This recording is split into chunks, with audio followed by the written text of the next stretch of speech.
متحدہ عرب امارات میں ہونے والے کل جرائم میں سے 50% جرائم میں پاکستانیوں کے ملوث ہونے کا انکشاف ہوا ہے۔ سعودی عرب نے پاکستان سے بھکاریوں، بیمار اور غیرت مند افراد کو روکنے کا مطالبہ کیا ہے۔ آپ کو بتائیں کہ یو اے ای کے 50% جرائم میں پاکستانیوں کے ملوث ہونے کا انکشاف ہوا ہے۔ مزید جانتے ہیں ڈان نیوز کے نمائندے عبداللہ محمد سے۔ جی عبداللہ، مزید بتائیے گا۔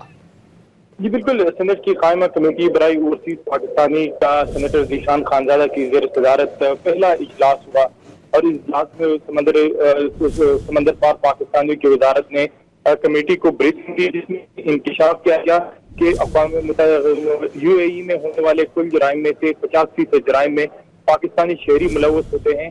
پاکستانی شہری کے رویوں کے باعث دوسرے باہر ممالک جو ہے وہ دوسرے ملکوں کے ورکر کو ترجیح دیتے ہیں، جبکہ اس کے ساتھ ساتھ وزارت نے شکایت کی کہ پاکستانی جو شہری ہے وہ اس طرح کے ٹک ٹاک بناتے ہیں، لوگوں کے لباس پر ٹک ٹاک بناتے ہیں، اور اب حالیہ سیلاب پہ ایسے ٹک ٹاک بنائے گئے تھے جو شرمندگی کا باعث تھے۔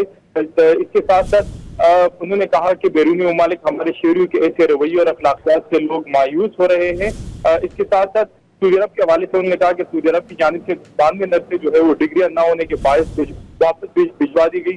جب ہم نے تحقیقات کی تو پتہ چلا کہ جو ایجنٹ تھا مڈل مین، ان کی وجہ سے نرسز باہر گئی تھی بغیر ڈگری کے، وہ واپس آ گئی۔ اس کے ساتھ ساتھ کمیٹی کو بتایا گیا کہ مختلف جو سعودی عرب میں اس وقت 20 لاکھ پاکستانی $7 ارب کا زر مبادلہ جو ہے وہ پاکستان بیچتا ہے، اور سعودی عرب کے ساتھ اس حوالے سے ایک معاہدہ بھی ہوا جس کے تحت جو ہے وہ 10,000 بائک ڈلیوری بوائز جو ہے وہ سعودی عرب نے پاکستان سے مانگے ہیں۔ تو یہ اور آل بریفنگ تھی جس میں یہ بھی کہا گیا کہ سعودی عرب جو ہے وہ بیکاری اور بیمار لوگوں سے پریشان ہے، اس لیے انہوں نے پاکستان سے استدعا کیا کہ اس طرح کے لوگوں کو سعودی عرب نہ بھیجے۔ جی بہت شکریہ عبداللہ محمد اپڈیٹ کرنے کے لیے۔